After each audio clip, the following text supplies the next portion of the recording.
Umjesto da smišlja nove projekte, Denis se u svom uredu svakodnevno bori s milijunima papira, propisa i novih zakonskih odredbi. Posljednju promjenu u nizu donosi novi zakon o računovodstvu. Denis mora imenovati osobu koja će likvidirati račune i lupati pečate.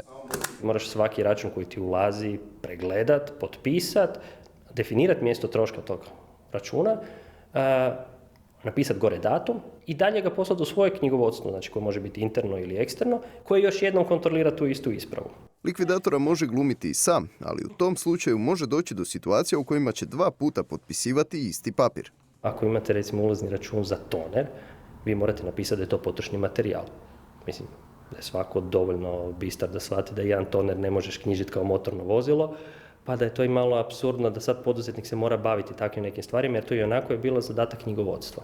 Čak i ako za posao likvidatora unajmite vanjskog knjigovođu, pravna odgovornost i dalje ostaje na vama kao poduzetniku, pa u tom slučaju opet sami morate pregledati sve papire koje ste povjerili nekom drugom i za to mu još i platili. Ako ste samo zaposleni u firmu i odgovorna osoba firme, a morate nekoga ovlastiti, imenovati koga?